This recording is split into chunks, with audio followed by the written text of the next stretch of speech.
dia a todos. Hoje, dando continuidade às nossas sessões de Tribunal do Júri Singular, com a participação de vocês, alunos do quinto período dos turnos matutino e noturno da Universidade Federal do Maranhão, nós teremos a hipótese de julgamento do crime praticado pelo desembargador Pontes Visgueiro, José Cândido Pontes Visgueiro. Traçando uma rápida biografia sobre ele, gostaria de esclarecer que ele não era maranhense. Ele era alagoano e foi nomeado desembargador aqui no estado do Maranhão pelo imperador Dom Pedro II. Então, este livro, esta obra que fará parte do trabalho que hoje vocês farão parte, trata do primeiro caso documentado de feminicídio no Brasil, cujo palco foi a cidade de São Luís, no dia 14 de agosto de 1873. Esse crime foi praticado por uma alta autoridade do Poder Judiciário maranhense, o desembargador, contra uma jovem menina que ele conheceu aos 13 anos de idade, tornou-se amante dele e aos 15 anos de idade, por ciúmes, ele a matou de forma desumana, cruel, e ao final mutilou o corpo, colocando dentro de um pequeno caixote e enterrando no quintal de sua casa. A partir desse livro, e por iniciativa de uma deputada da Assembleia Legislativa, foi sancionada uma lei pelo governador Flávio Dino, que também é professor dessa instituição, estabelecendo o dia 14 de agosto como o Dia Maranhense de Combate à Violência contra a Mulher. Certo? Porque foi nesse dia que Pontes Visgueiro matou impiedosamente, desumanamente, cruelmente, sem qualquer chance de defesa, a jovem Maria da Conceição, não é? Com a cumplicidade de 2 escravos que ele tinha. Todos foram processados, todos foram condenados. Pontes de Visgueiro foi julgado pelo órgão que hoje conhecemos como Supremo Tribunal Federal, cuja sede era no estado do Rio de Janeiro. Ele perdeu o cargo, perdeu até a aposentadoria. Dados biográficos dizem que ele morreu na prisão. Ele foi sentenciado a cumprir a pena no estado do Rio de Janeiro e por lá ele já tinha 62 anos na época e faleceu. Era um costume na época no Brasil colônia e imperial, um homem mais velho se namorar e até casar com uma menina mais jovem. A menina mais jovem geralmente era prometida pela família àquele homem mais velho. Era uma regra, um costume. Portanto, esta obra traz todas essas informações. É uma obra que tem cunho sociológico, criminológico, penal, antropológico também, psicológico e jornalístico. Por quê? Porque houve uma pesquisa também sobre o ponto de vista do que a sociedade achou desse horrendo crime, dessa horripilante conduta dolosa, premeditada, praticada por Pontes Visgueiro, sob o véu, o manto da passionalidade.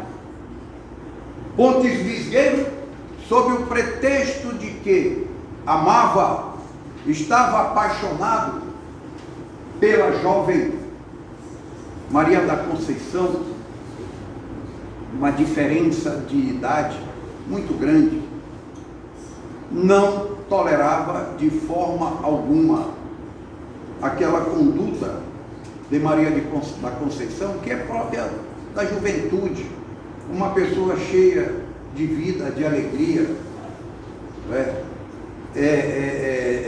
de sonhos que foram impedidos de ser realizados pelo punhal assassino de Pontes Lisgueiro, que ceifou a vida de Maria da Conceição antes que ela pudesse sair do que nós chamamos a fase da adolescência para a fase adulta. Então, a tese de defesa, neste caso, do advogado de Pontes Lisgueiro foi o crime passional. Mas nós sabemos que a paixão e o amor não fazem parte das estatísticas dos necrotérios, dos cemitérios. A paixão e o amor fazem parte das estatísticas dos altares das igrejas, dos templos religiosos. Hoje estará sentado no banco dos réus o amor e o ciúme, a emoção, a paixão, a racionalidade, o exame da culpabilidade ou não de um homem de idade provecta, celibatário, porque ele era solteiro, que julgou-se dono do amor que Maria da Conceição podia lhe oferecer, e também julgou-se proprietário da vida de Maria da Conceição, tirando-a deste mundo físico.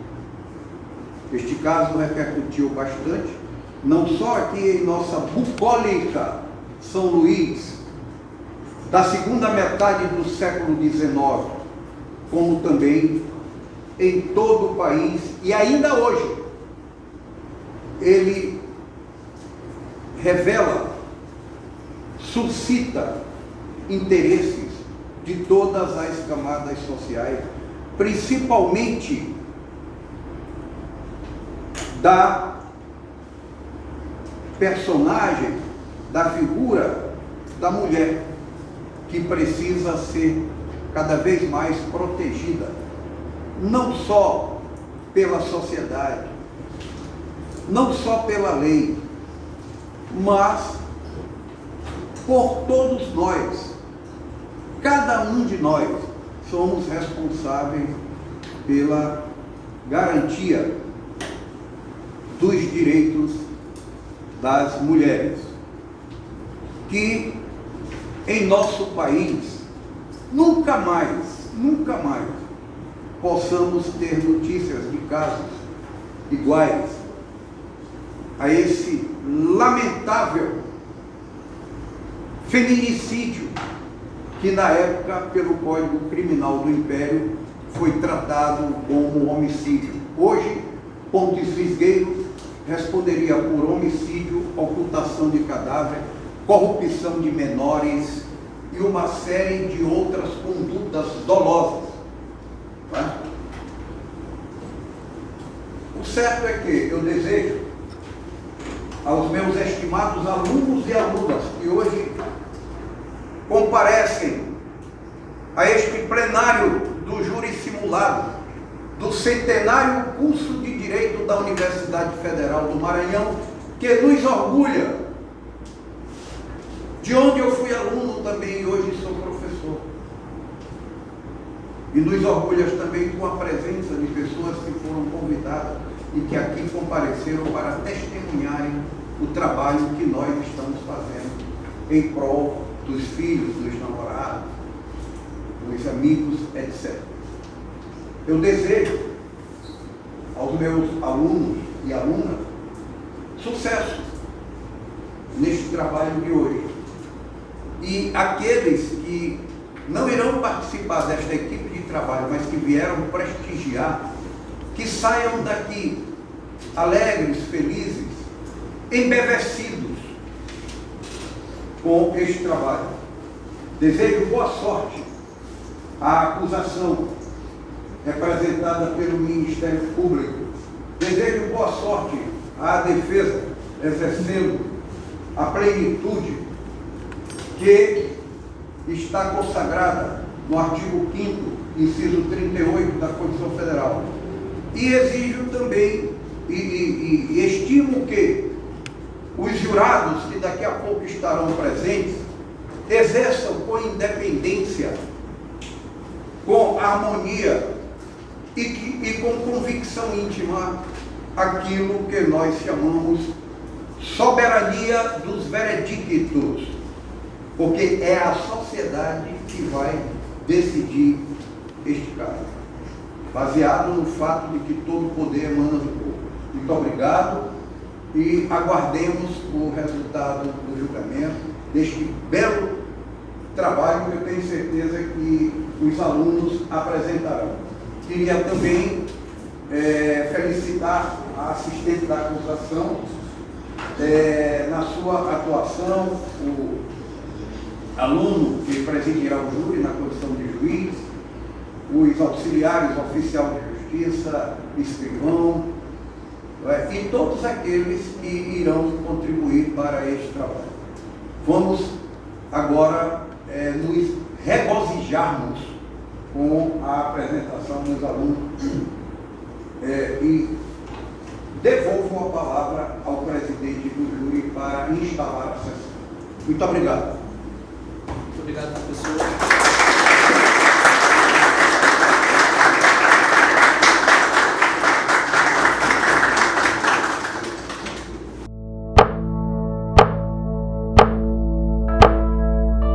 Nós daremos início, nesse momento, à instalação da sessão de tribunal do júri da comarca de São Luís do Maranhão.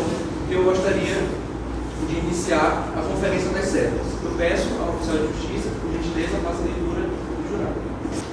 Havendo o número legal dos jurados, declaro instalada e aberta a sessão do tribunal do júri da comarca de São Luís do Maranhão e será submetida a julgamento ao processo penal que a Justiça Pública move contra José Cândido Pontes Fisgueiro, sendo vítima Maria da Conceição.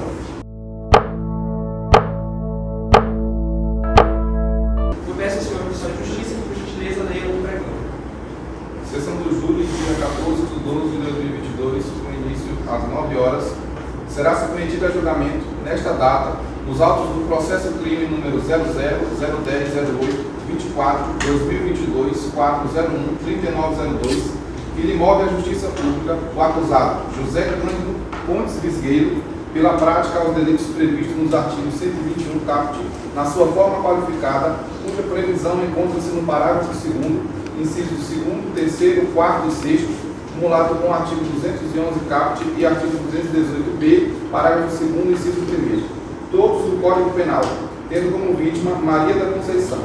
O acusado será definido pelos advogados defensores Dr. João Pedro Rocha Costa, Dr. José Mateus Dutra Castro e Dr. Rubem Oliveira Alves Filho. O Ministério Público terá como seu representante a doutora Carla Bianca Silva Ferreira.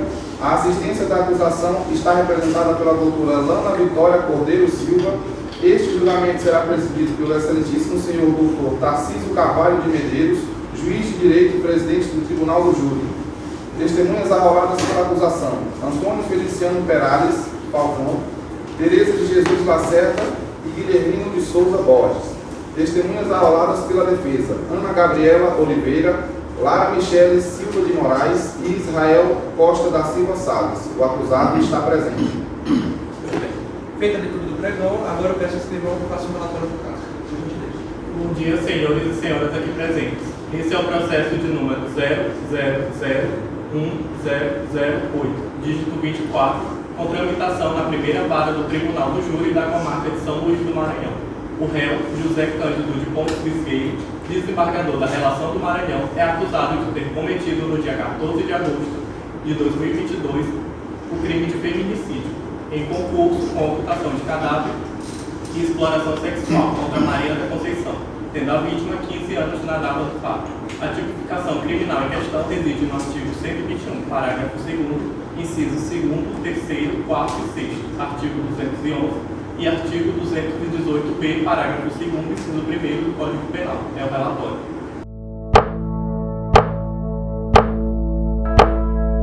Feita a leitura do relatório, eu gostaria de proceder com o sorteio dos jurados. Nesse momento, o sorteio dos jurados serão sorteados 7 dos 15 jurados presentes para a formação do conselho de sentença. Eu devo advertir, de antemão, que uma vez formado o conselho de sentença, os jurados não poderão se comunicar entre si, se tornam incomunicáveis e também não poderão usar aparelho celular. Além disso, não será permitido, em nenhum momento, durante a tramitação do processo, que vocês expressem a sua intenção de voto, nem mesmo durante o voto. Vocês devem apenas pegar a cédula e colocar dentro da urna. Esse procedimento será explicado no momento oportuno.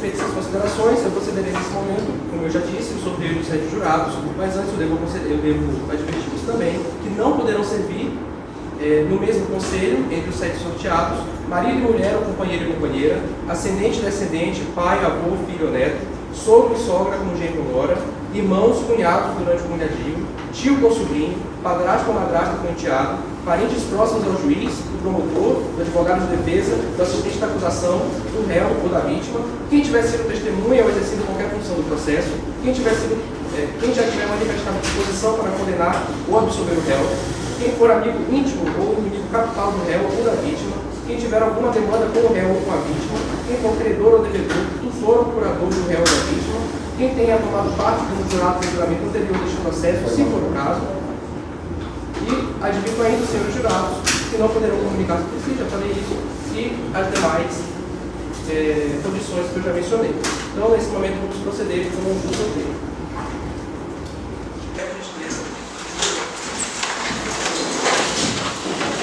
O jurado, com gentileza, coloca a mão direita para frente, na horizontal. Em nome da lei, consigo-vos a examinar esta causa com imparcialidade e a proferir a vossa decisão de acordo com a vossa consciência e os ditames da justiça. Alailson Lima Machado, Lucas Lemos Souza Figueiras,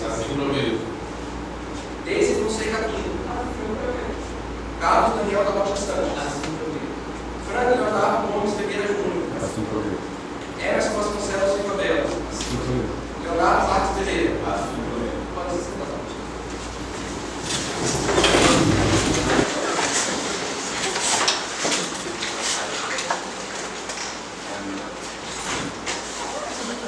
Final da parte do conselho de sentença, nós vamos iniciar a instrução do processo.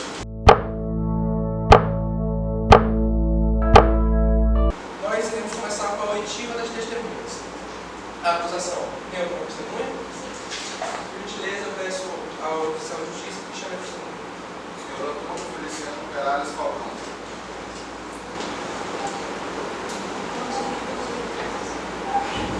Constamos autos que há uma investigação policial datada em 4 de junho de 2022 a respeito de uma quantia de dinheiro que teria sido furtada na casa do senhor Pontes Bezerra. Segundo o depoimento do próprio desembargador, a principal suspeita era a senhora Maria da Conceição. No entanto, por falta de provas, ou seja, de materialidade, o inquérito foi arquivado. Diante disso, algumas perguntas. Tenente, o senhor tinha algum grau de amizade com o réu? Não, Excelência. Na verdade, como foi dito, eu trabalho no Tribunal de Justiça do Maranhão desde o ano de 2010, onde o excelentíssimo desembargador também exercia suas funções por um período. E ali, no cotidiano, ele passava e me olhava por lá. Só. Bom dia a todos. Bom dia, tenente. Bom dia. O senhor sabe me informar se o desembargador ele sofre de surdez absoluta? Consigo te informar assim. O desembargador Pontes Lisgueiro, de fato, ele possui uma deficiência auditiva que é sabida por todos. Porém, apesar da deficiência auditiva que ele apresenta, consegui me comunicar com ele no dia de forma satisfatória, consegui entender o que ele me propunha. Se a defesa e a acusação não têm mais perguntas, eu irei. Então, a testemunha está definitivamente dispensada. A acusação ainda tem mais alguma testemunha? Senhora Tereza de Jesus Lacerda.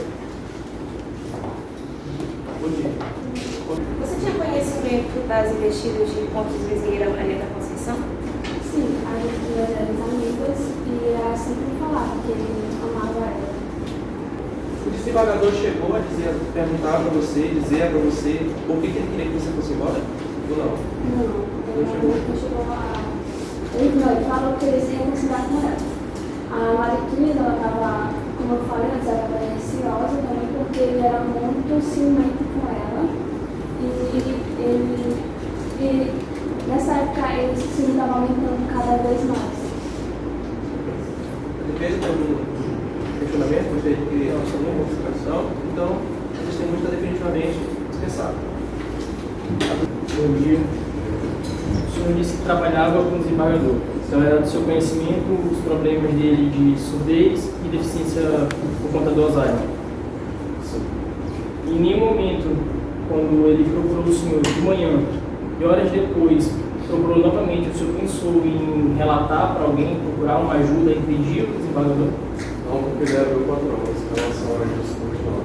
Enfim, do Alzheimer, pode existir momentos de lucidez e no caso do desembargador, na situação dele, poderia ter havido situações de lucidez?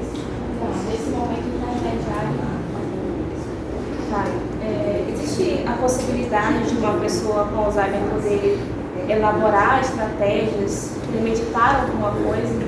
Não, até porque o Alzheimer causa uma degeneração cognitiva e até as coisas mais básicas da vida são comprometidas.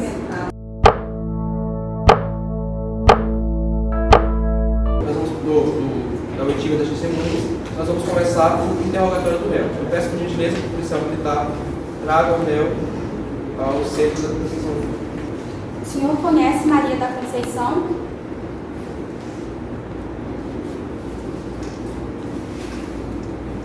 Sim.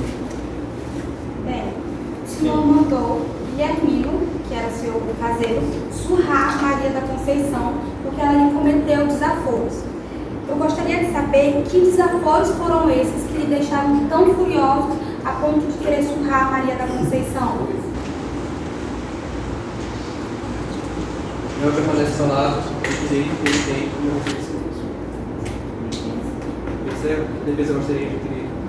Não? Então, eu peço ao policial militar, por favor, leve o réu de volta para a situação.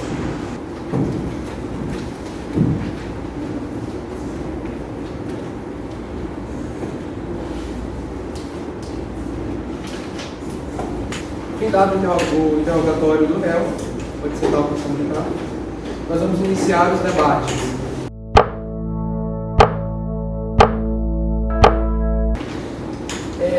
Antes de iniciar os debates, eu queria só fazer um breve comentário sobre a legislação. A lei processual penal diz que os debates devem acontecer em até 1h30, a acusação tem 1h30, até 1h30 para fazer a sua sustentação, a defesa tem até 1h30 para fazer a sua sustentação de defesa, e posteriormente a isso nós temos 2 momentos, se for necessário, de réplica e tréplica, cada um desses por 1 hora, para cada uma das partes. Bom dia a todos que estão aqui. Primeiro, meritíssimo senhor juiz que está conduzindo esta causa. Cumprimento a doutora defesa, exercendo aqui o papel do contraditório da ampla defesa. Cumprimento a todos que estão aqui, mas principalmente cumprimento aos senhores jurados. Os jurados que hoje estão aqui são pessoas idôneas. Eu digo que o tribunal do júri é uma das coisas mais belas que podem existir dentro da democracia. É uma das coisas mais belas do exercício da cidadania. Vocês que estão aqui hoje são verdadeiramente as pessoas que irão julgar a causa que é apresentada. Ao juiz togado cabe o direcionamento da causa. Mas aqui, quem vai exercer a jurisdição de dizer o direito são vocês, senhores jurados. O Tribunal do Júri ele tem essa característica do livre convencimento e os senhores, obviamente, podem absolver o réu por clemência, se assim acharem correto. Mas eu creio que hoje não é o caso. é crendo na idoneidade que trouxe os senhores até aqui, é crendo na humanidade dos senhores, que eu irei vos apresentar os fatos que serão narrados. Conforme o depoimento prestado há pouco pelas testemunhas, essa trama, ela se inicia com uma relação entre Mariquinhas e Pontes Visgueiros, que era de domínio público, que se inicia aos 14 anos de idade. Como pode uma criança de 14 anos de idade se relacionar com um homem de 60 e tantos anos? O que isso pode configurar na nossa sociedade? Sabe o que isso demonstra? Que Maria da Conceição, muito antes de ser vítima de homicídio, muito antes de ser vítima de feminicídio, de ser traída, de ser apunhalada, ela foi vítima da sociedade por ser pobre, vítima da sua própria mãe que a entregou à prostituição e vítima do Pontes Visgueiro, que, se aproveitando da situação financeira dela, a possuía, namorava. E eu estou falando isso baseado em fatos. Eu estou falando isso baseado nos próprios relatos, nos próprios testemunhos abordados aqui. Foi falado que eles tinham um relacionamento amoroso. Mas como pode uma criança, uma adolescente de 14 anos, ela é protegida pelo Estatuto da Criança e do Adolescente, lá no artigo 5º. Como pode ter esse tipo de relacionamento na nossa sociedade? Isso é inadmissível. Gostaria de apresentar a primeira prova, que trata de uma conversa, tá? Uma conversa de WhatsApp entre Maria da Conceição e o próprio Pontes Visgueiros. Você pode aumentar um pouquinho? Eu gostaria de reiterar que a prova e o print de WhatsApp, ele está em ata notorial, então ele pode ser apresentado no tribunal. Vamos ver o que diz o print. Oi, você vem me ver hoje? E ela diz, tem andado muito ocupado. Vamos ao motel? Vem me ver, minha cama está te esperando. A testemunha, trazida pela defesa, disse que o desembargador não mantinha relações sexuais com a vítima. O que esse print diz para os senhores? O que essa mensagem demonstra para os senhores? Uma relação que, muito provavelmente, e não só provavelmente, a gente consegue ver, vamos ao motel, a minha cama está te esperando. O que isso quer nos dizer? Eles mantinham relações. As próprias testemunhas podem relatar isso. Agora me digam, um homem conhecedor da lei, tendo em vista que ele era desembargador, ele é desembargador, ciente das mazelas sociais, como isso pode ter acontecido? Como defender uma situação dessa? Um homem que sabia, que conhece, com certeza conhece o Estatuto da Criança e do Adolescente, que com certeza conhece o nosso Código Penal. Inclusive, a sua conduta está tipificada no Código Penal, no artigo 218b, parágrafo 2º, inciso 1º. Como pode? Mas não contente com isso, não contente com essa situação, não contente de já privar Maria da Conceição de sua infância, ele a mata. Mas existe todo um processo para que isso aconteça. E aí a gente precisa compreender todo o processo de premeditação do caso, que começa muito antes de 2 semanas, quando ele vai para o Piauí. O sentimento de posse estabelecido em Pontes Visgueiros Fisgueiro, o sentimento de poder possuir, de poder ter autoridade, de mandar uma pessoa bater nela, vem muito antes do dia do caso. Vem muito antes do dia do homicídio de Maria da Conceição. Ele, enfim, nervoso, raivoso por não poder exercer poder sobre ela, ele quer culpá-la de um caso de furto. Conforme o testemunho dado pelo senhor Feliciano, sobre uma quantia em dinheiro, centenas, né, de reais, da casa do senhor Pontes Fisgueiro, e quando soma essa quantia, Fisgueiro, sem nenhuma prova, o desembargador, sem nenhuma prova, atribui à vítima o fato de ter roubado, de ter sumido, de ter furtado, de ter sumido essa quantia de dinheiro. Mas, pode descer?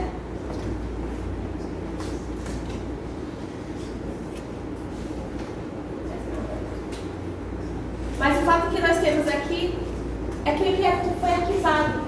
E por que o inquérito foi arquivado? Porque não houve indícios de materialidade. Pontes Fisgueiro não teve como provar que era arquivado.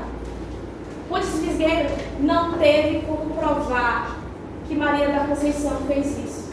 Mas mesmo assim, ele chama o tenente e manda surrar ela. Agora me digam, se ele é capaz de mandar bater por possuir, provavelmente, esse sentimento de posse, o que mais ele seria capaz? Tendo visto que a sua tentativa, a sua investida foi inexitosa, enfurecido por não ter Maria da Conceição, aí sim, 8 meses depois, movido por esse sentimento, ele vai ao Piauí, ele traz Guilhermino de lá, seu caseiro, chama e diz que vai dar uma surra na vida. E a gente consegue perceber que ele ambienta tudo. Conforme as notas fiscais, as notas fiscais encontradas pela polícia na casa, a gente tem aqui a compra do baú de madeira, a compra da caixa de zinco no valor de R$3.000, e não somente isso, mas a compra das cordas, pode abaixar, e a compra do clorofórmio. Objetos utilizados para dar completude à morte de Maria da Conceição. Mas, para mim, isso aqui parece muito evidente. Parece muito evidente que ele completou passo a passo toda a sua ordem de querer matar Maria da Conceição. Isso não me parece uma situação de uma pessoa que não está com as suas faculdades mentais plenas. A gente pode perceber uma nota encontrada no nome dele. Enfim, dia 13 de 8 de 2022, às 13 horas, adentro da casa do réu, a vítima e sua colega, Teresa de Jesus. Mas elas não vão por acaso, elas simplesmente não vão, elas não vão assim porque eu estou indo à casa do desembargador. O desembargador manda chamá-las. Maria da Conceição reluta em ir, no entanto o réu insiste, e segundo a própria testemunha, Maria da Conceição estava com medo, tendo em vista os acessos de ciúmes que o réu apresentava. Mas mesmo assim, ele atraiu a vítima, prometeu presentes, e aqui você pode se perguntar, nossa, Maria da Conceição foi lá, né, interesseira, né? Mas nós precisamos entender, nesse momento, como eu falei lá atrás, Maria da Conceição é uma vítima da sociedade, é uma vítima de sua própria mãe. Ela cresceu vivendo isso, ela cresceu vivendo essas situações, vivenciando essas situações de prostituição. Então ele a atrai e tenta se livrar de sua amiga. Diz para, enfim, para ela ir buscar depois, diz que vai se reconciliar com Maria da Conceição, e essa fala, ela diz bastante exatamente sobre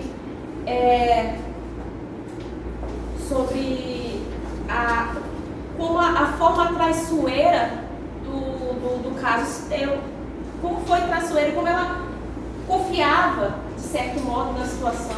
Como, apesar de estar com medo, ela, o desembargador era um homem que provavelmente não faria isso comigo. Apesar de estar com medo, sabe quando você confia numa pessoa e você simplesmente não vai, você sabe que aquela pessoa provavelmente não vai te decepcionar? Esse foi o sentimento dela. Então, ele disse que eles iriam se reconciliar, elas comem. Teresa vai embora. A partir do momento que Teresa vai embora, e talvez se Teresa soubesse, ela talvez nem tivesse ido embora, talvez nem tivesse deixado a sua amiga. O desembargador chama Maria da Conceição para o quarto. E também, se Maria da Conceição soubesse o que estava para acontecer ali, talvez ela nem teria se ouvido. Ela senta no baú, presente do quarto. Guilhermino puxa ela, pega ela. E aí ela é prontamente surpreendida por Guilhermino e o desembargador a cloroformiza. Foi o próprio desembargador que a cloroformizou. Ele pede que o escravo vá até fora, conforme o testemunho de Guilhermino, e nesse meio tempo que o escravo está lá fora, ele dá a primeira apunhalada. Ele concede a primeira apunhalada no peito de Guilhermino. Ela clama antes dessa primeira apunhalada, ela clama que ele não a mate. Ela fala: meu bem, não me mate, por favor. Meu bem, não me mate, por favor. Mas ele permanece. Mas ele tinha um problema de surdez. Mas mesmo que a pessoa tenha algum tipo de deficiência auditiva, a gente consegue ver por outros aspectos o quanto uma vítima pode estar desesperada. Eu tenho certeza que ele olhou nos olhos de Maria da Conceição, e eu tenho certeza que os olhos de Maria da Conceição gritavam de desespero. A promotoria está supondo algo, não é um fato típico. Qualquer materialidade para fato que os olhos da vítima estavam gritando para o desembargador. Bom, exatamente, a especulação não deve ser permitida. Gostaria do rechaço do desembargador. Que é um fato atestado e comprovado. Mas nós estamos falando que não foi. A suposição que você está utilizando, que eu acho que não deve Eu ser. falei que mesmo que ele seja, e ele é, certo? Sim. Mas a gente consegue, mesmo nesse tipo de situação, a gente consegue perceber na feição da pessoa. Mas você está supondo a ação. Tudo bem. Vamos retirar as especulações, por gentileza. Bom, conforme o próprio testemunho, ele clama para que não a mate. Nesse meio tempo, ele dá o primeiro golpe, e quando Guilhermino volta, ele dá outra facada no outro peito. O senhor pode passar? A gente tem um laudo da perícia. Esse aqui, que demarca os lugares em que Maria da Conceição foi apunhalada. Era muito administrativo, mas ela foi apunhalada em seu peito 2 vezes. E não contente com essa situação, ele morde o seu peito. O senhor pode passar, por gentileza? Nós temos aqui a imagem da mordida, que consta no laudo pericial. E a mordida que foi encontrada da vítima bate com o laudo de exame odontológico de identificação feito no senhor Pontes Bezerra. Pode passar também, consta nos autos, o laudo de identificação odontológica, de exame de identificação odontológica. Então, o desembargador, após apunhalar a vítima, morde no intuito insano de marcar a vítima e tenta colocá-la num caixão grande puxou no momento, mas o corpo não pôde. Então, após esse momento, ele tenta colocar o corpo dela dentro do caixão, mas como é pequeno, ele tem uma brilhante ideia. Ele é estratégia. O senhor pode passar a última foto? A última lá? Não, porque o laudo do isolamento é bem grande.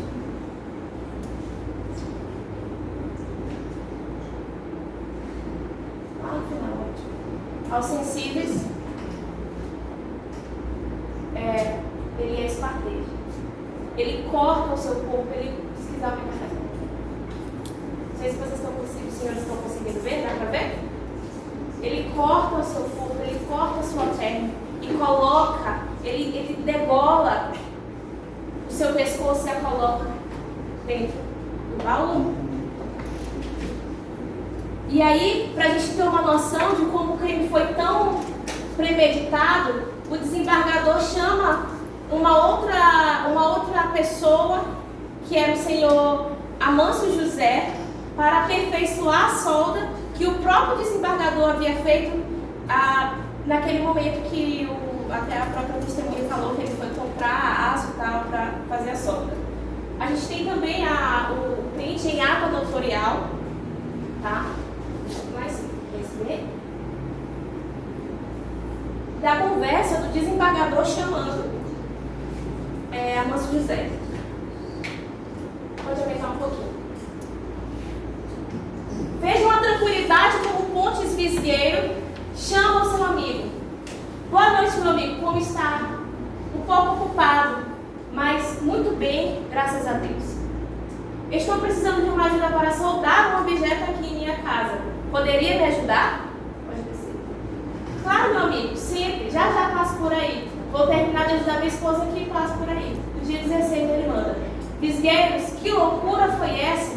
Um corpo? Meu Deus, pobre Mariquinhas, não me procure mais.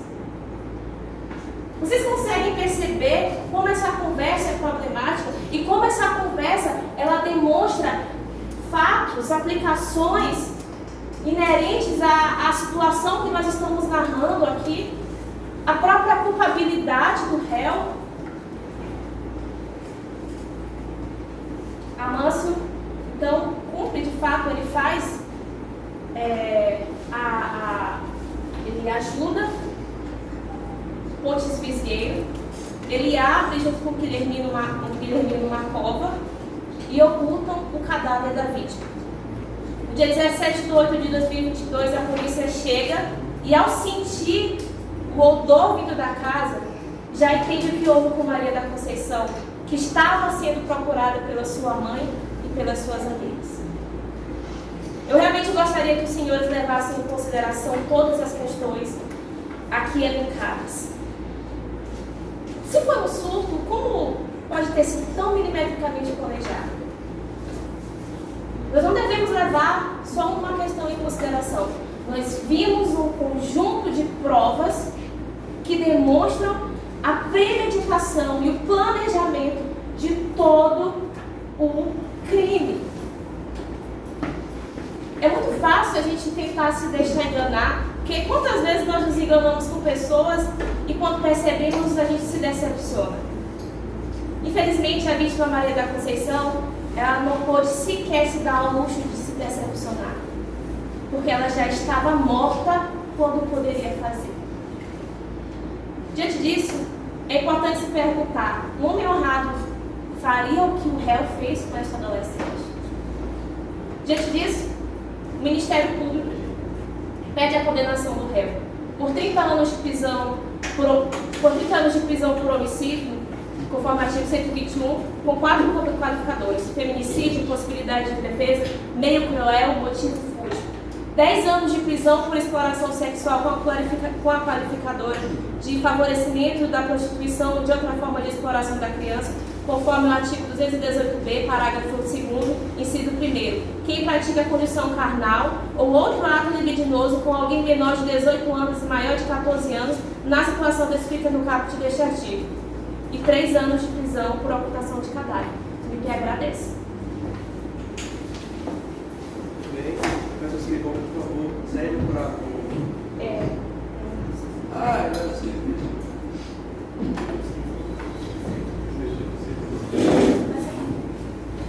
Eu só quero comunicar sobre de defesa aqui. Sim, tá? Bom dia, defesa.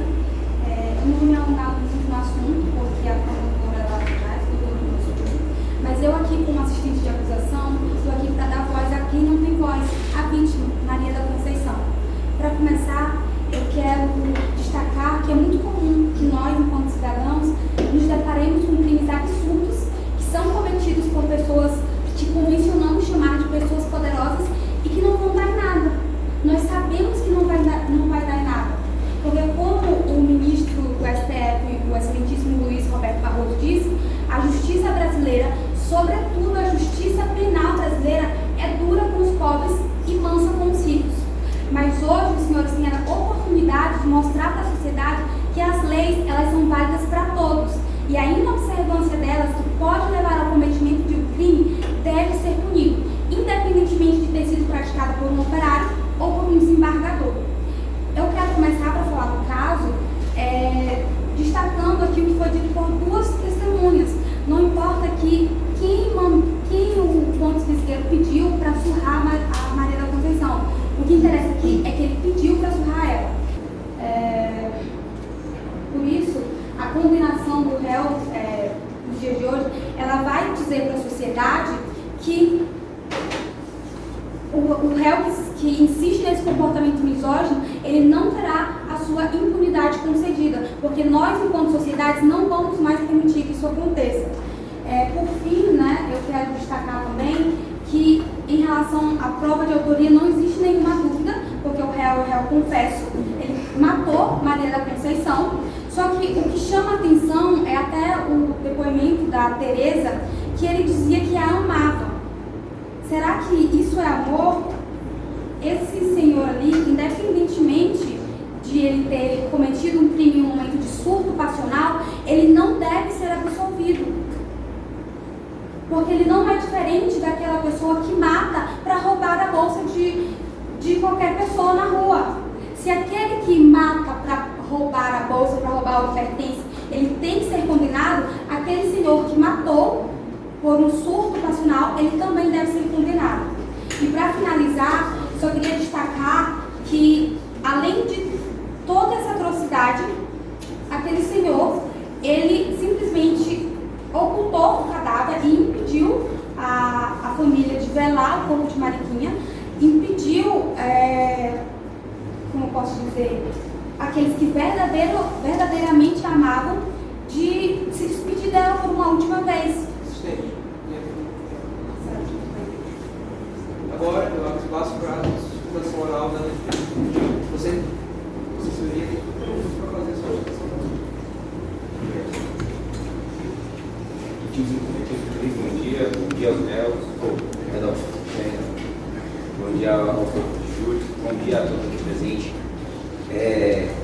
Fiquei até um pouco exacerbado aqui com essa última comparação feita pelo MP, de querer comparar um crime de furto ao crime aqui pressuposto.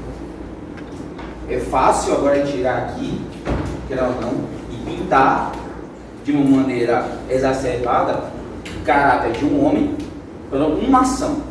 Em 62 anos de atitude, hoje debilitado, mentalmente falando, e colocar todo tipo de malícia, maldade dentro de seu coração e pintá-lo como um monstro digno de filme de Deus. Comparar isso a um crime de furto, como foi feito agora, é o de um pouco de se estranhar, né? Mas não vamos entrar nesse mérito agora. Vamos entrar nos 3 pontos de qual são importantes aqui a ser relatado, né? Primeiro, o réu é acusado, certo? De ter premeditado o crime. O réu é acusado de ter aliciado uma menor, ter utilizado de maneira de ter abusado dela. E o réu é acusado de posteriormente de ter ocultado. Então vamos chegar por partes, certo? Vamos ir alencando e mostrando a vocês que é fácil pegar um fato e narrar uma história. É fácil pegar composições e elencar e dizer que uma pessoa mentalmente incapaz, atestado cientificamente, que ele é impossível de premeditar algo, premeditou um crime tão horrendo como foi apontado. Nós não estamos aqui da defesa desqualificando a ação. O réu, ele realmente assumiu a autoria. Mas estamos aqui mostrando para vocês que a malícia a qual foi exposta, toda essa arquitetura a qual foi colocada em 8 meses de trama, isso não existe. É algo montado para destruir 62 anos de história, 42 dela exercendo uma função primordial dentro da justiça. E depois de perder a sua audição, depois de entrar no estado de depressão, de adquirir Alzheimer, ser destruído aqui hoje. Então vamos entrar no primeiro ponto, que o MP trouxe. O primeiro ponto que o MP trouxe é de comparar a casos já verdadeiramente atestados como cruéis na sociedade. Casos como o da Edith Samúdio, que é de conhecimento geral, realmente foi de uma malícia, de uma maldade, de um terror estupendo. Mas querer simplesmente, antes do trânsito julgado, antes de vocês aqui determinarem se o réu realmente era capaz de tal coisa, comparar isso para a defesa, de certa forma, e perante a sociedade,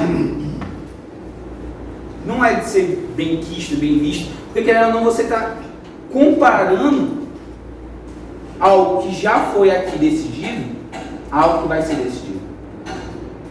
Como, por exemplo, a mídia muito bem fez após a repercussão pelo boca a boca. Este homem aqui, mesmo após tendo confessado o crime, a sua casa foi apedrejada. Ele foi atacado verbalmente pela sociedade. Porque não deixaram aqui hoje ser mostrado as provas das quais a gente vai estar aqui mostrando. Que ele não é um monstro, como foi dito, como foi colocado em WhatsApp, como foi colocado no Instagram, como foi dito pela boca a boca pela sociedade. Dando continuidade,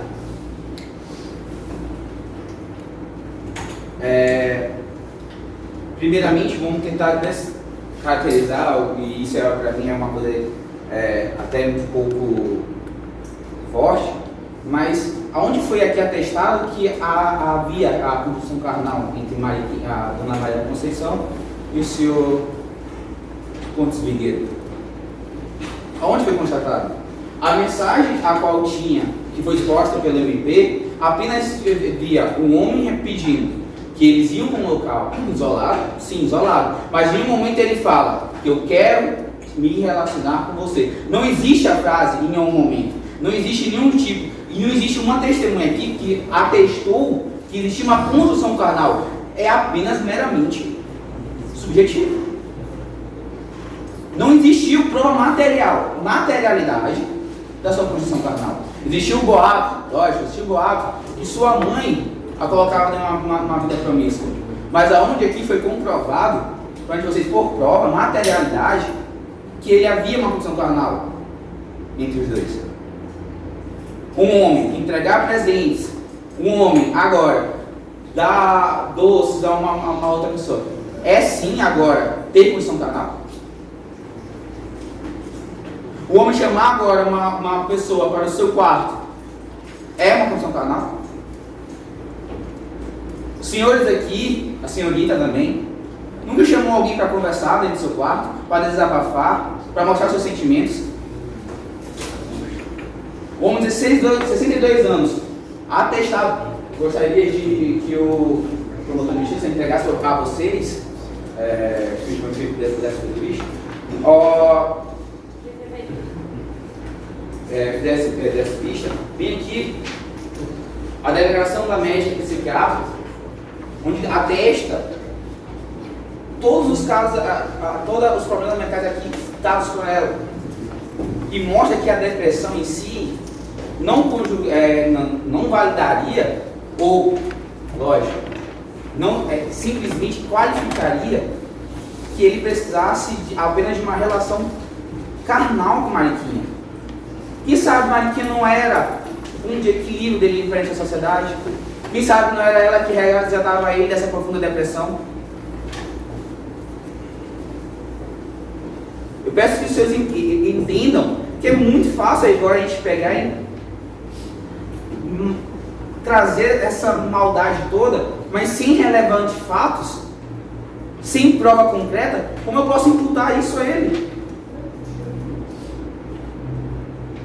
O MP também traz de uma maneira concreta, no caso para eles, mas ainda também não houve materialidade, que ele arquitetou depois do ocorrido. O próprio tenente falou que o juiz, o desembargador, perdão, Pontes Figueiredo, não estava aparentemente sã das ideias. Ele mesmo atestou isso nos 8 meses antes de todo o processo que foi colocado aqui, que foi arquitetado, comprado o código, e isso tudo pode ser justificado, a culpa das cordas, já que ele possui terras. Quem não trabalha com corda? Se alguém aqui, se algum de vocês entende como é que trabalha uma fazenda, você utiliza a corda para você pegar e você amarrar um animal e tudo mais. Dentro de uma fazenda a gente utiliza solvente para limpeza de materiais, principalmente de estruturas de madeira. Uma caixa de zinco ou uma caixa de madeira poderia ser muito bem utilizada para guardar materiais. Em nenhum momento isso significa que por ele comprar esses materiais, ele estava arquitetando matar a Maria da Conceição, matar a vítima. Em nenhum momento ele comprar esses materiais dizia que ele estava ali. Não existe uma materialidade, não existe uma prova, uma mensagem para que seja outra pessoa, não existe um relato para o senhor... Poderia ser seu nome?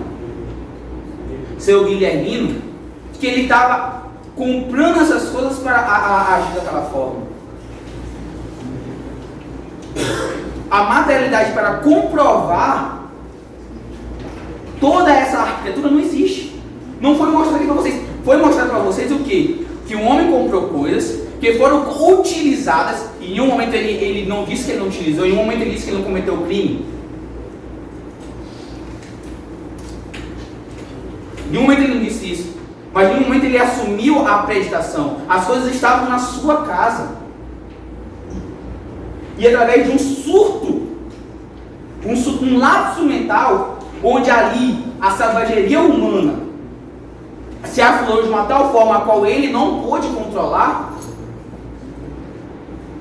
ele vitimou a Maria da Conceição. Sendo que, já foi mostrado aqui, uma mulher que disse que ele amava.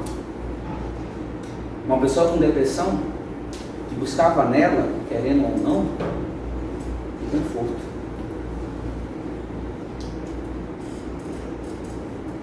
É fácil nós tentar, novamente, contar uma história sem materialidade. O que liga? Eu pergunto a vocês, eu quero que vocês pensem nisso, na hora que vocês forem fazer a votação, o que liga realmente a materialidade, os objetos ali mostrados pelo MP, a uma premeditação do crime?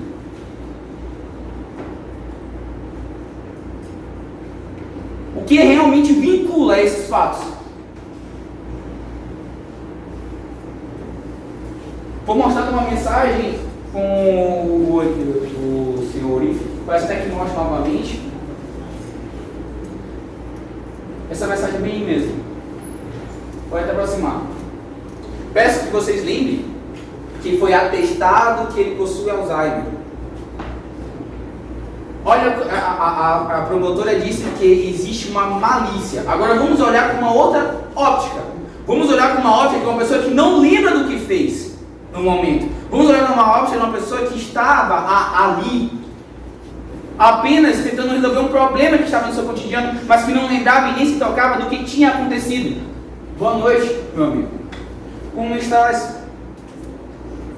Ali não existe caráter maligno, não existe a materialidade da malícia ali, não existe ali a prova genuína de sua brutalidade. Existe ali também mostra de vocês uma prova do seu caráter, da falta da sua capacidade mental, atestada cientificamente por uma doutora que possui 10 anos de carreira, possui PhD na sua história de construção de conhecimento, e que está aqui novamente, veio relatou para vocês que ele possui esses lapsos mentais.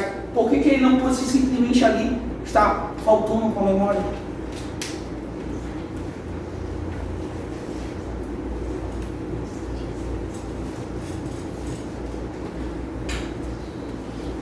Lembrem-se, senhores, que não estamos aqui falando de uma pessoa qualquer, como foi muito bem lembrado pela promotoria.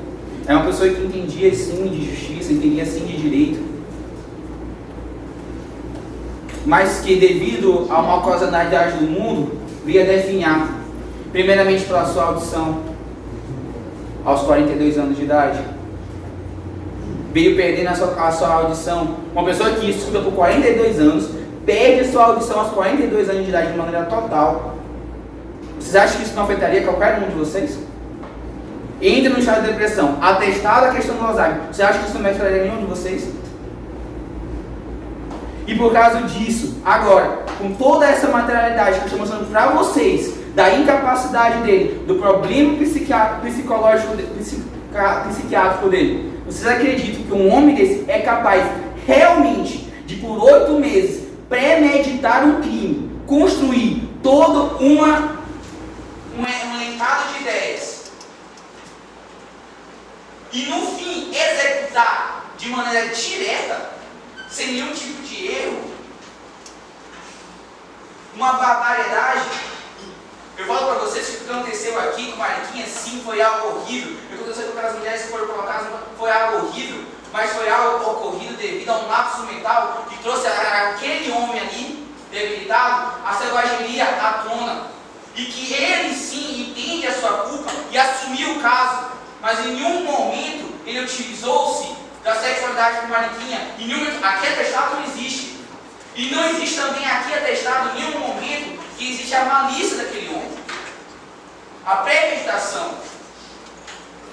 Até mesmo na ocultação do cadáver, aqui está mostrando para vocês, ele simplesmente, nessas mensagens, aonde está ali, que ele simplesmente premeditou, chamar o amigo, envolver uma terceira pessoa. Entendam? Ele quis envolver uma terceira pessoa, neste caso. Ele é uma pessoa que tinha um conhecimento que era tão sólido, poderia chamar uma terceira pessoa para envolvê-lo num crime. Ali nada mais é de um lapso mental. Mais uma vez, esquecido das coisas.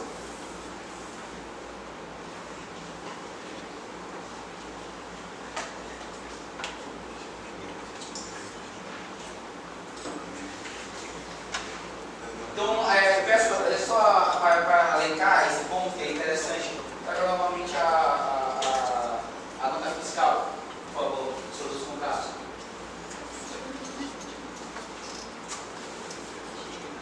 Isso é interessante.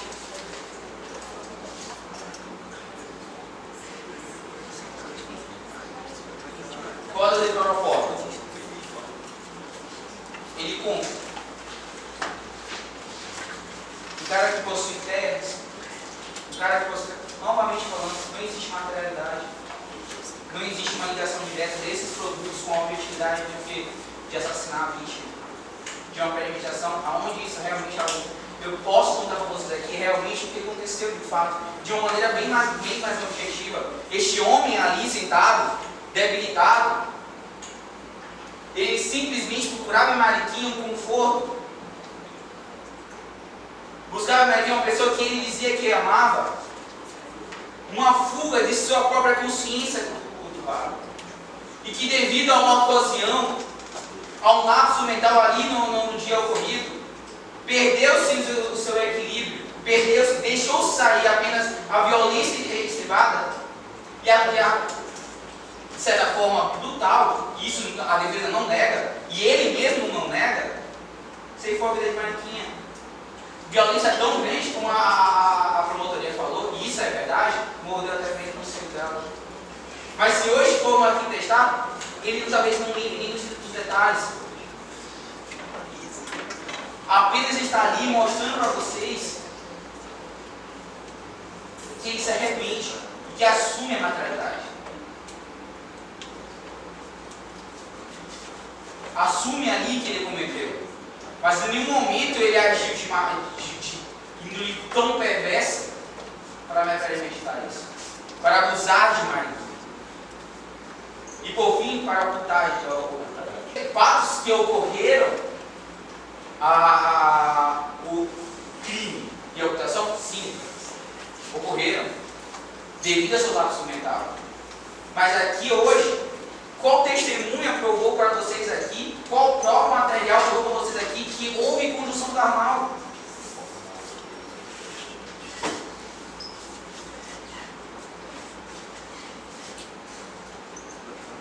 Peço que quando vocês forem votar, peço que quando vocês forem deliberar, vocês não esqueçam que esse homem passou 62 anos de sua vida dedicado ao ofício, se construindo, saiu de uma situação do interior de Alagoas, e através do esforço dele, chegou ao cargo de desembargador. E por causa de uma ocasião, não estou dizendo que essa ocasião não seja horrível, não estou dizendo isso, mas por causa de uma ocasião, estão gritando que esse homem, desde seu nascimento, desde sua criação, desde sua origem, possuiu uma maldade em seu coração, a qual nunca foi colocada à prova, nunca saiu. O próprio tenente disse que era uma pessoa que se gostava perante a sociedade, de conduta ilibada. A própria amiga da Mariquinha falou, relatou aqui, que ela o que o desembargador tinha em relação com Mariquinha? Elas iam lá comer doces e ganhar presentes.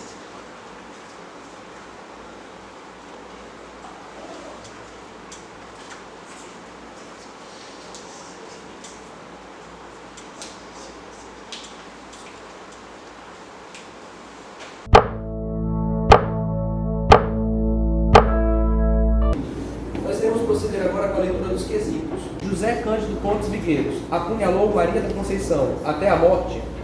Segundo quesito, o réu, José Cândido Pontes Vigueiro, submeteu a vítima à exploração sexual. Terceiro quesito, o réu, José Cândido Pontes Vigueiro, ocultou o cadáver da vítima. Quarto quesito, o réu, José Cândido Pontes Vigueiro, supostamente teria cometido os atos ilícitos por sofrer de mal de Alzheimer e depressão em estado avançado. Agora, o quinto quesito. O acusado deve ser absolvido? O acusado deve ser absolvido? Sim. O acusado deve ser absolvido? Sim. O acusado deve ser absolvido? Não. O acusado deve ser absolvido? Não. Então, o acusado não deve ser absolvido segundo o nosso estudo. Certo, agora é o último quesito. O último quesito, sétimo quesito.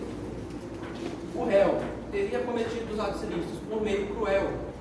O réu teria cometido os atos ilícitos por meio cruel. Você deve...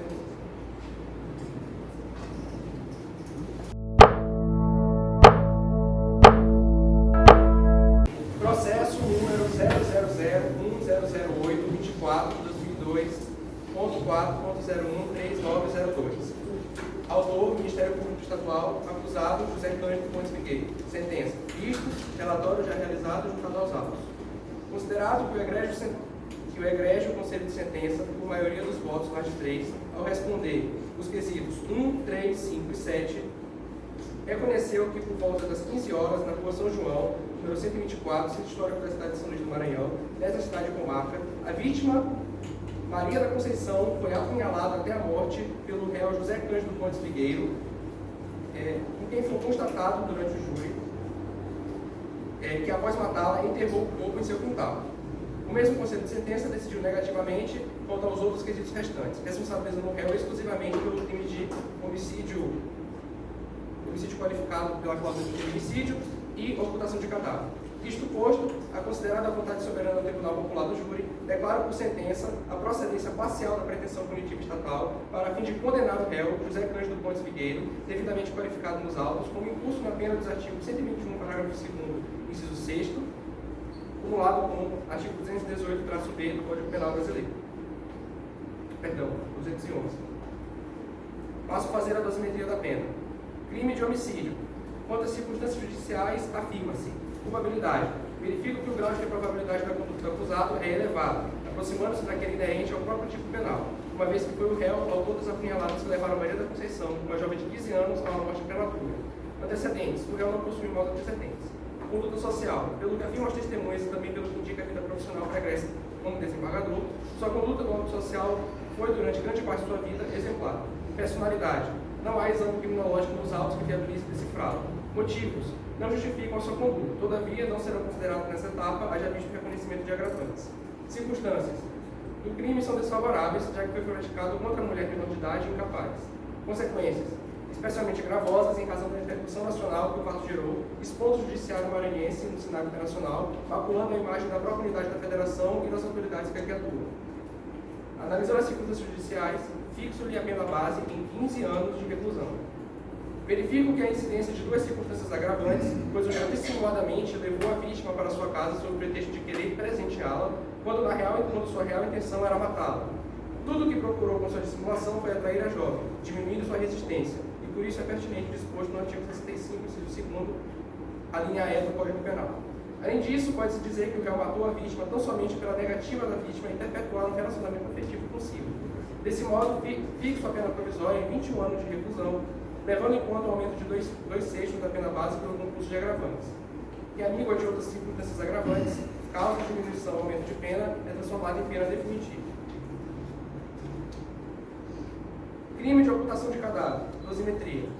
Quanto às circunstâncias judiciais, afirma-se. Culpabilidade. Verifico que o grau de reprovabilidade da conduta do acusado é elevado, distanciando-se daquele inerente ao próprio tipo penal, uma vez que foi responsável por planejar e efetivamente esquartejar e esconder o corpo da vítima Maria da Conceição, revelando-se como autor do crime. Antecedentes, o réu não possui maus antecedentes. Conduta social. Pelo que afirmam as testemunhas e também pelo que indica sua vida profissional pregressa como desembargador, sua conduta no âmbito social foi durante grande parte de sua vida exemplar. Personalidade. Não há exame criminológico nos autos que viabilize decifrá-lo. Motivos. Não justificam sua conduta sendo considerado fútil móvel do crime e oportuno ao réu para cometer o crime de homicídio. Circunstâncias. Do crime são desfavoráveis, eis que praticado com extrema violência e ousadia, em plena luz do dia, às 3 da tarde. Consequências, especialmente gravosas, em razão da repercussão nacional que o fato gerou, expondo o judiciário maranhense ao cenário nacional, maculando a imagem da própria unidade da federação e das autoridades que aqui atuam. Analisando as circunstâncias judiciais, fixo-lhe a pena base em 2 anos de reclusão. Verifico que não cabe aplicar a circunstância agravante quanto à ocultação do corpo, já que esta hipótese está definida no tipo penal do artigo 211, ou seja, é um elementar do tipo, evitando dessa forma o devis in idem. Desse modo, fixo a pena provisória em 1 ano e 6 meses de reclusão, que, amigo de outras circunstâncias agravantes, causa de diminuição ou aumento de pena, é transformada em pena definitiva. Considerando-se que condutas delitivas diversas levaram a tipos penais diferentes, então fica classificado como curso material de crimes. Faz-se, portanto, o somatório das penas definitivas dos crimes de homicídio qualificado, no caso do feminicídio, e exploração sexual, e ocultação de cadáver, resultando no quanto de 25 anos e 6 meses de pena privativa de liberdade, a começar pelo regime fechado, no início da penitenciária de São Luís, sem possibilidade de aplicação do SUSIS, nem de substituição da pena privativa de liberdade por privativa de direito. Fixo ainda a reparação por danos morais à família no valor de R$500 mil, levando em conta a boa condição financeira do réu, como consta nos autos. Disposições finais. Expressa-se a competente guia de execução provisória, após o trânsito julgado, lança-se o nome do réu no rol dos culpados, expressa-se guia de execução criminal definitiva, proceda-se as comunicações de estilo e arquivos. Dou esta por livre publicada no plenário do Tribunal do Júri e delas intimadas as partes. Registre-se. Sessão plenária do Egrégio Tribunal Popular do Júri da Comarca de São Luís, Estado do Maranhão, aos 14 dias do mês de dezembro do ano de 2022. É isso. Eu declaro por encerrada essa sessão do júri. Muito obrigado.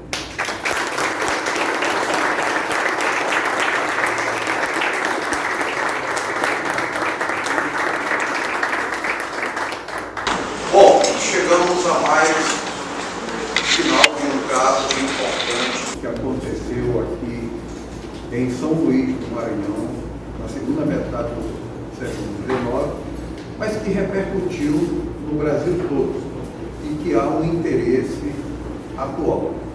que foi um caso de violência contra a mulher, na hipótese de homicídio tratado pelo Código Criminal do Império Haja Vista, que ocorrido no ano de 1873, e que hoje seria tratado como feminicídio, um caso de pedofilia, por exemplo, porque uma pessoa idosa com praticamente uma criança, uma menina de 13 anos, estimulada à prostituição pela própria mãe, como a própria acusação falou ao Conselho de Sentença, que é soberano. O resultado do julgamento confirmou a realidade do caso, tal como está demonstrado no livro, tal como está demonstrado no processo que ele tramitou perante o Supremo Tribunal Federal da época, considerando que Pontes Visgueiro era desembargador e tinha prerrogativa de função, tinha foro privilegiado, como hoje ainda permanece essa situação. Eu posso dizer que estou orgulhoso de todos os alunos e alunas que participaram deste caso hoje. Parabéns a todos, parabéns aos familiares, parabéns às pessoas que estiveram aqui. Eu tive a notícia que a reportagem pela repórter da Mirante sairá hoje à noite no jornal da Mirante, de hoje à noite, portanto, fiquem atentos para vocês assistirem, mostrar para os pais de vocês, mãe, tia, avó, namorado, namorada, né, esposa, esposo, do que a Universidade Federal do Maranhão, que é uma instituição pública, tem feito para a formação dos senhores. Eu me orgulho disso porque eu sei que vocês são a futura geração, os futuros juristas para o PAC, junto com outros colegas que vocês conhecerão de universidades particulares. Eu tenho orgulho de ter estado aqui como aluno e hoje tenho orgulho de estar preparando vocês para esse mercado de trabalho, que ele é bastante amplo. Daqui nós teremos advogados, promotores, defensores, assessores, magistrados, professores, né? Então vocês serão vanguardistas, porque cada geração do direito pensa de uma maneira. Quando eu estudava, quando eu era estudante aqui, o direito civil, o código era de 1916, não havia sido atualizado. O direito penal era de 41, não havia sofrido nenhuma atualização.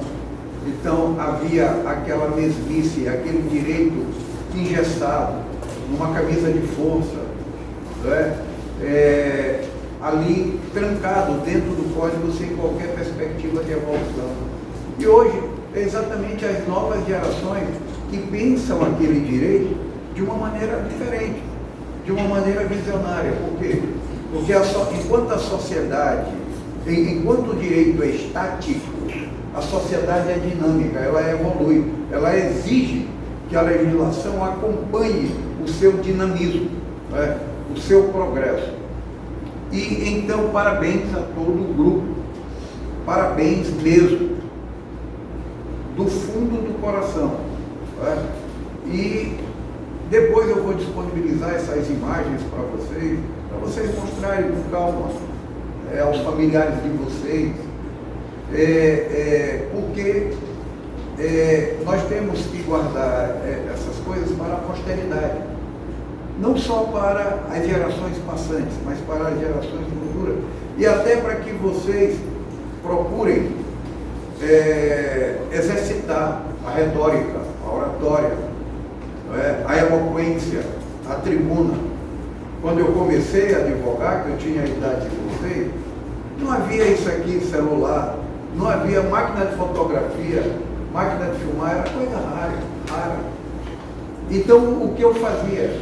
Eu comprei um grande espelho, botei numa salinha que tinha lá na minha humilde casa, e toda vez que eu ia ocupar a tribuna no julgamento, eu ficava na frente daquele espelho falando, gesticulando, pensando o que eu ia dizer, olhando as minhas reações faciais, etc.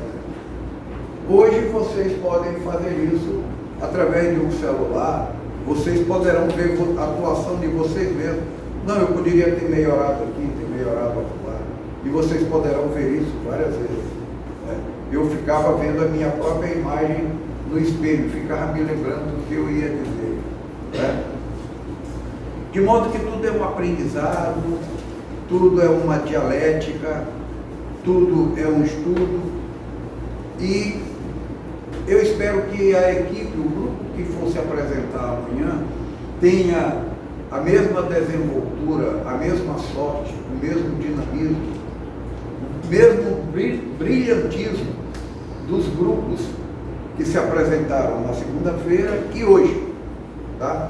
Então eu convido vocês para amanhã estarem aqui no mesmo horário para assistir o último caso dessa série, que é o julgamento da baronesa de Grajaú, que foi acusada de haver matado uma criança escrava de 8 anos. Também aqui em São Luís, caso único de uma fidalga, de uma baronesa, ter ido ao banco dos réus acusado de matar um escravo que, pelo Código Criminal do Império, não era pessoa, era coisa, era objeto de propriedade do seu senhor, mas ela foi levada, haja vista a brutalidade da morte do acusado, que foi atribuído a ela. Obviamente que, naquela ocasião, ela foi absolvida. Ninguém sabe o que poderá acontecer amanhã aqui no júri, em que, hipoteticamente, a baronesa de Grajaú será submetida. Um abraço a todos vocês, alunos e alunas, meu muito obrigado. Estou deveras emocionado, gratificado com todos os 2 julgamentos que já aconteceram. E, como eu disse, amanhã espero vocês de novo. Muito obrigado. Muito obrigado, professor.